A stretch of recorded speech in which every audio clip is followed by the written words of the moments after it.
Can you get a mic check? Hi, I'm Nicky. Welcome to Alpha. Life is busy. Every day we ask so many questions. What should I wear? What's the weather going to be like? What's happening today? How am I going to fit everything in? But then there are those bigger questions. Like, why am I here? Where am I heading? Is this it? Is there more to life than this? These are life's big questions, but there's rarely enough time to think them through properly. We all have different perspectives on the meaning of life and faith, and Alpha is an opportunity to explore life's big questions. This is a great place to come together and talk about them openly and honestly. I'm Gemma. I'm Toby. And this is Alpha.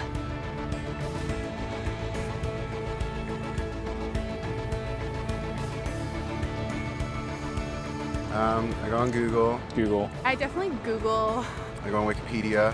Internet. I scroll through all the different answers, and then I try and combine it, and then make my own kind of like cornerstone. Or smart friends. I don't ask big life questions. It's too hard to answer. Google or my grandmother. I meditate or I read. When I have a big life questions, I probably go to my family. I haven't really had any massive ones yet. To my mom or my dad, basically. My mom or my dad, maybe my gran. I get most of my answers from the library in any section there because I don't really trust the people that I'm around. The key is always to yourself. You got to figure some things out for yourself. If I'm confused, I go to him first. And he confuses me more. But when it's something more personal, I try to find it within myself first. Friends of mine told me that the first night they came to Alpha, they sat in their car for half an hour waiting and watching people going in. And eventually, when they'd seen enough normal-looking people going in, they thought they'd give it a try. And one thing that might be going through your mind is, am I going to be the only one there who doesn't believe all this stuff, who's not a Christian, that doesn't go to church? Well, if that's you, then you're in the right place. Alpha is designed for people who wouldn't call themselves Christians or who are not regular churchgoers. It might feel a bit strange to be discussing life and faith with people that you've never met before, but the best thing about Alpha is often the great friendships that are formed over the weeks. For much of my life, I was not remotely interested in Christianity. In fact, I don't think I'd ever come to something like Alpha. I was not brought up as a Christian. My father was a secular Jew. He was an agnostic, and my mother didn't go to church, and I had no interest at all in Christianity. First of all, I just thought it was so boring. Everything to me about church, Christianity, religion was just dull and dreary. And it kind of made me feel a little bit guilty. I didn't know why, but I just didn't want to have anything to do with it. And I also thought it was untrue. I thought I'd sort of thought it through, and I'd come up with these intellectual objections, and I called myself, very pretentiously, I called myself a logical determinist. And I quite enjoyed arguing with people who called themselves Christians. And at university, I had a bit of a reputation for being an argumentative atheist.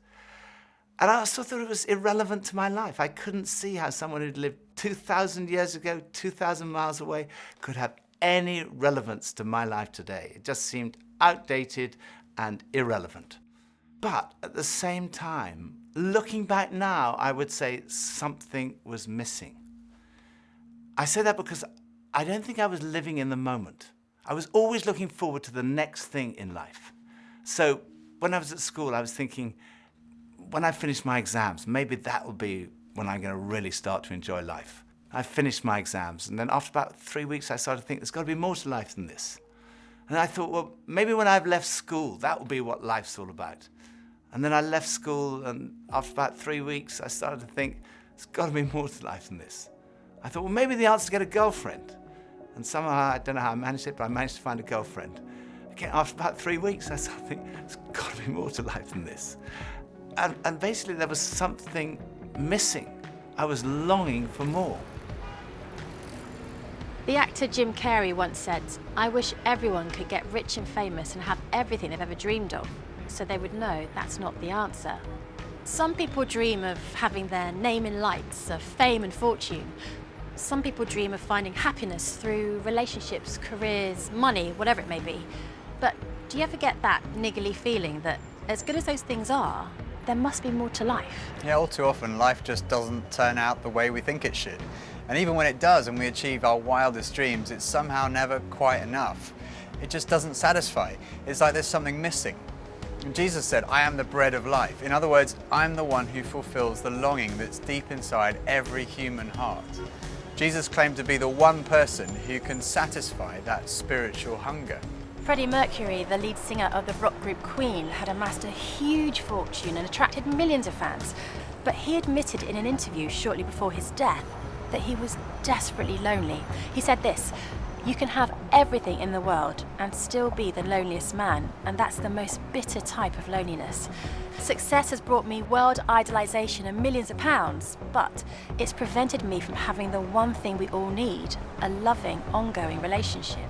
Ultimately, there's only one relationship that is totally loving and goes on forever, and that's a relationship with God.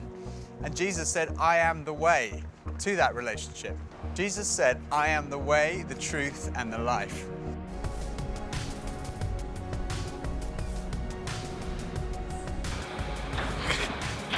Maybe money?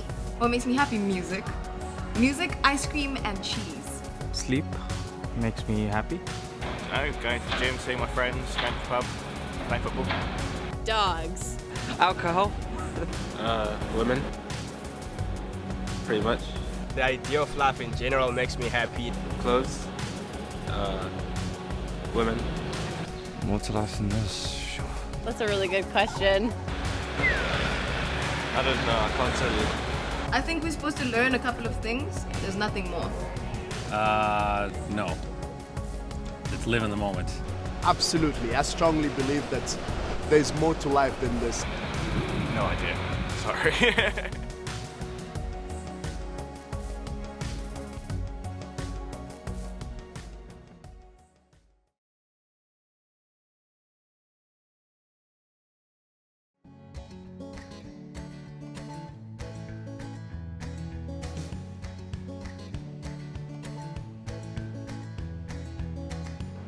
When I was about 17, I was sitting having a burger with two friends, and we were looking out the window and commenting on a few of the stores across the street, and I suddenly realized that I couldn't read any of the signs, even if I squinted.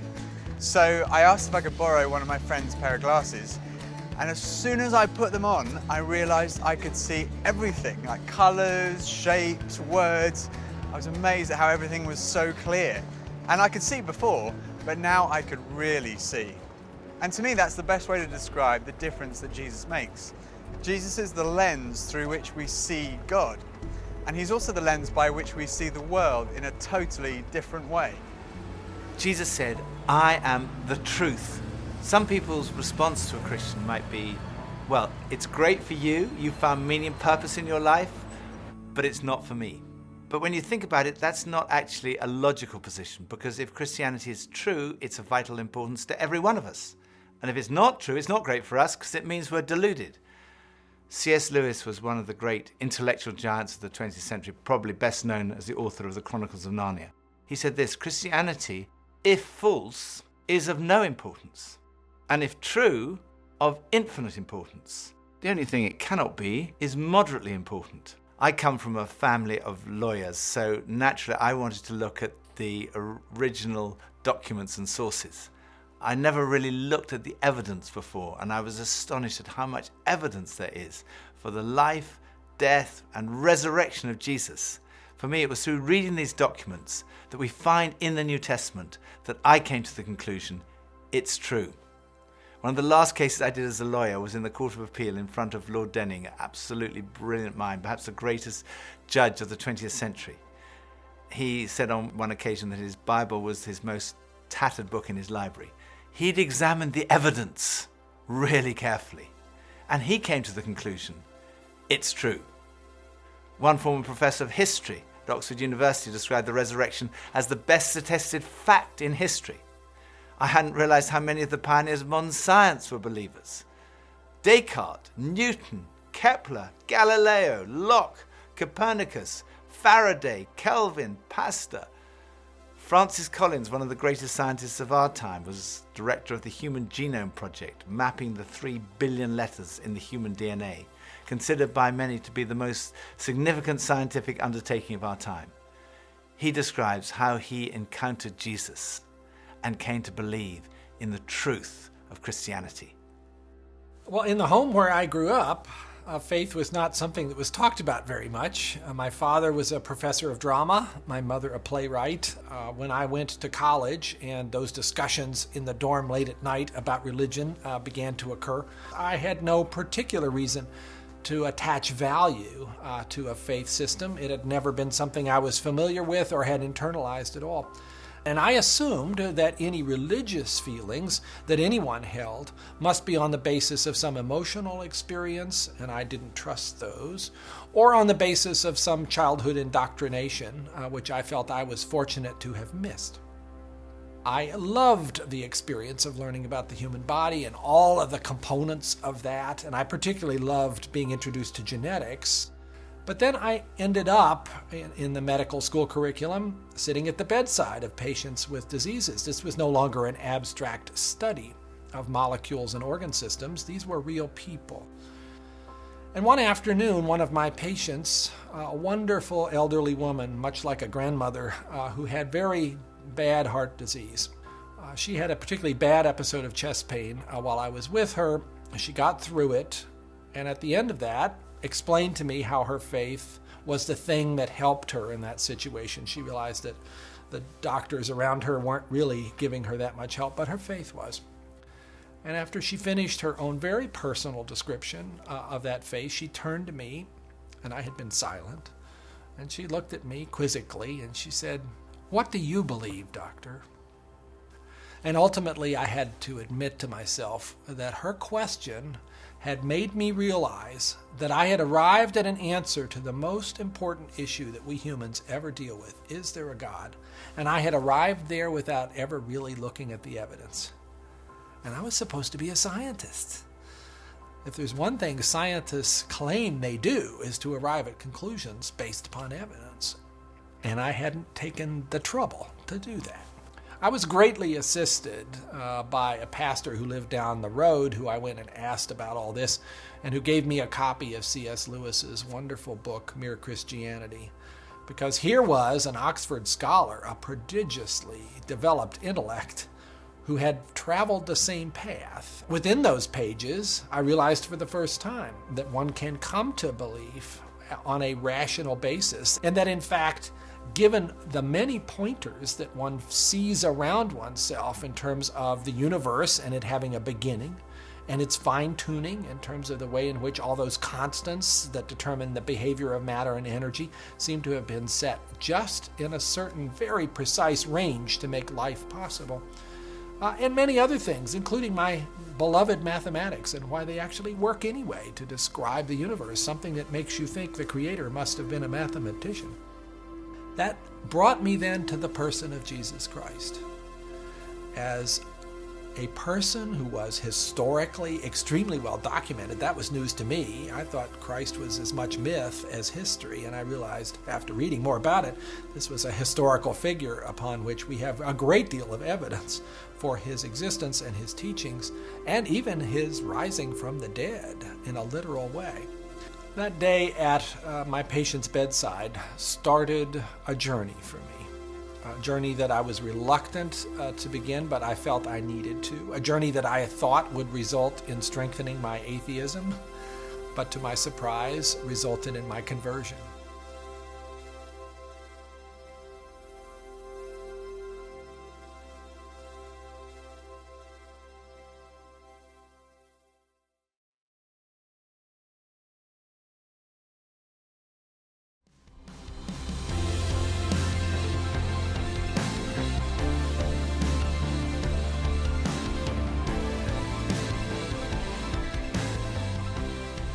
There's a difference between knowing facts about someone and really knowing them personally.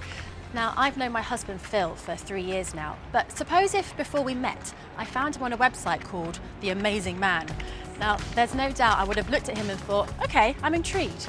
But what if each page was dedicated to his amazing abilities, his sparkling personality, his tender heart, his extraordinary intelligence, and his cooking abilities? Well, I would think, wow, he does sound like an amazing person. But that's head knowledge. But I also have the privilege of being married to him, and I know that he's an amazing person, which is knowledge that comes from experience of relationship, and that's heart knowledge. When Jesus said, I am the truth, he was talking about more than just a kind of intellectual truth. The Hebrew understanding of truth was truth as experienced. And there's a big difference between a kind of intellectual knowledge and a personal knowledge, between your head and your heart. So when someone says, I know Jesus is the truth, they're not just talking about being convinced of the evidence, they're also talking about experiencing a relationship with the risen Jesus Christ. So Jesus said, I am the way, the truth, and lastly he said, I am the life. I have come that you may have life and have it to the full. Jesus came to deal with the things in our lives that stop us from enjoying life to the full, the things that spoil our lives. I hate shopping. I loathe it. I think I'm allergic to shopping. But occasionally my wife Pippa persuades me to go shopping, and just after Christmas it was the sales and she persuaded me to go shopping, and we went into the shop and we bought this very nice new sweater, and same colour as all my other sweaters, and we left the shop and we went to buy a present for her, and we went into this ghastly shop. It was so crowded, it was unbelievable. And even Pippa had had enough and she said, okay, we're leaving. So we went to leave, and as we left, the security alarm went off, and the security guys moved in very quickly and they stopped us all from leaving. And like the crowd that was trying to leave was stopped, and the crowd that was trying to come in was stopped. And we were there right in the middle. The 6 of us who were going through the security at that one time were all taken off and sectioned off from all the rest. And they wanted to see which one of the 6 of us had set off the alarm. So they sent one of them through, and that was fine. They obviously hadn't set it off. Then they sent the next one through. They obviously hadn't set it off. Then the 3rd, then the 4th. None of them set it off. So it was left with Pippa and I were standing there, and I thought, oh my goodness, I'm married to a shoplifter. It must be Pippa who's got set off the alarm. So they sent her through, and she didn't set it off. So I thought, oh my goodness, I've obviously got something. Someone must have planted something on me. I'm going to be arrested. I'm going to be sent to prison. All the crowd were watching, both sides. They were just watching this criminal who'd been caught going through. So they went through, and as I went through, the alarm went off. They took me to the side. They opened up my rucksack on my back, and there they found this sweater from the other shop with the tag still on it. I felt so guilty. That was like false guilt. I also sometimes experience true feelings of guilt because I do things that are not right, that are not good. And this is the wonderful news that God loves you and he loves me. God came in the person of his Son, Jesus Christ, to die for you and for me. And on the cross, he took all of your guilt, all of my guilt, everything you've ever done wrong, everything I've ever done wrong, said wrong, thought wrong, and he died in our place in order that we could be forgiven. And forgiveness, C.S. Lewis said, it's like a recording of our life wiped completely clean. And when we receive that forgiveness, we find life, and life in all its fullness. And that's what Jesus wants for you and for me. Life in all its fullness. Life at its very, very best.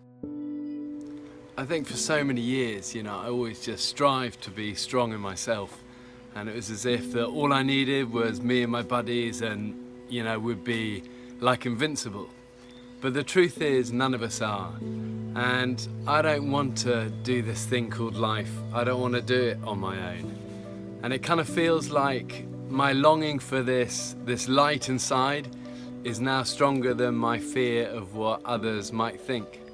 And people often ask, well, doesn't that make faith like a crutch? And, well, maybe, but, what does a crutch do? A crutch helps you stand, and it makes you stronger. And in that case, sure, I need a bit of that. but especially when it's so much more than that. When this faith inside is also like a backbone, helping me stand tall and helping me be strong when I'm really up against it, facing those odds, whether it's on a mountain or stuck in some jungle or just dealing with the storms, with the storms of life. Sure, I need it. I need that. But at heart, my Christian faith says that I'm known to Christ, bought at a price, blessed with light. Faith says that we're loved, regardless of our mess, regardless of how many times we fall down, and that Jesus somehow picks me up. And sure, I'll reach out to that. Why wouldn't I? I used to think Christianity was boring, untrue, and irrelevant. But when I read about Jesus, I realized he was anything but. Jesus said he's the way to God. He's the one who brings meaning and purpose to your life. He said he's the truth. He said he's the life, that true fulfillment is found in a relationship with God through him. Alpha is a place where you can be yourself. You can say what you think and challenge everything. No question is too complex or too simple. And what your point of view is as important as anyone else's. And over the weeks ahead, we are going on a journey together, an adventure to explore the questions of life, faith, and meaning. Think of it this way. If you live to be 70, you're going to spend 20 years and 3 months asleep, 10 years and 5 months watching TV, 5 years and 9 months in some form of transportation, 7 years and 6 months eating and drinking. You have approximately 570,000 hours left to live. So why not spend less than 24 of them asking life's biggest questions? Welcome to Alpha.